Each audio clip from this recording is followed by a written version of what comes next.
கோவை தொண்டாமுத்தூரில் விளைநிலங்களை சேதப்படுத்தி விவசாயிகளை அச்சுறுத்தி வந்த ரோலக்ஸ் காட்டு யானையை மயக்க ஊசி செலுத்தி கால்நடை மருத்துவ குழுவினர் பிடித்திருக்கின்றனர்.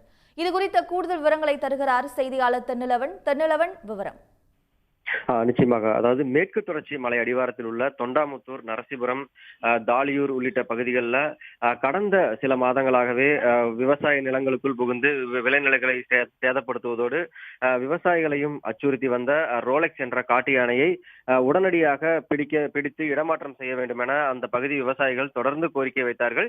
இந்த கோரிக்கையின் அடிப்படையில் கடந்த ஒரு மாதத்திற்கும் மேலாக கும்கி யானைகள் உதவியுடன் ரோலக்ஸ் காட்டு யானையை பிடிக்கும் பணியில வனத்துறையினர் தீவிரமாக ஈடுபட்டு வந்தார்கள்.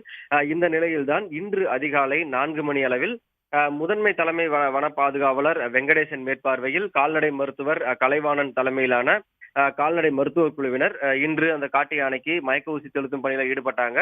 அப்போது கலைவாணன் மற்றும் ராஜேஷ் ஆகிய 2 மருத்துவர்களும் 2 மயக்க ஊசியை ரோலக்ஸ் காட்டு யானைக்கு செலுத்தியிருக்கிறார்கள். இதைத் தொடர்ந்து தற்போது 4 கும்கி யானைகள் உதவியுடன் அந்த பிடிப்பட்ட ரோலக்ஸ் காட்டு யானையை இடமாற்றம் செய்யும் பணியானது நடைபெற்று வருகிறது. குறிப்பாக டாப்ஸ்லிப் வனப்பகுதியிலிருந்து வரவழைக்கப்பட்ட கபில் தேவ், வாசிம், பொம்மன், சின்னத்தம்பி ஆகிய 4 கும்கி யானைகள் உதவியுடன் தற்போது மயக்க ஊசி செலுத்தி பிடிக்கப்பட்ட ரோலக்ஸ் யானையை லாரி மூலமாக அதாவது டாப்ஸ்லிப் அல்லது முதுமலை வன யானைகள் முகாமிற்கு அனுப்பும் பணியில் வனத்துறையினர் தற்போது தீவிரமாக ஈடுபட்டு வருகிறார்கள். நீண்ட நாட்களாக விவசாயிகளை அச்சுறுத்தி வந்த அந்த ரோலக்ஸ் காட்டு யானை தற்போது பிடிபட்டுள்ளதால் விவசாயிகள் நிம்மதி பெருமூச்சு அடைந்திருக்கிறார்கள்.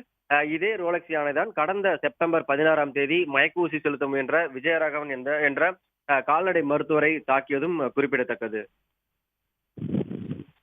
விவரங்களுக்கு நன்றி தென்னிலவன். உடனுக்குடன் செய்திகளை தெரிந்து கொள்ள சன் நியூஸ் பெல் ஐகானை கிளிக் பண்ணுங்க.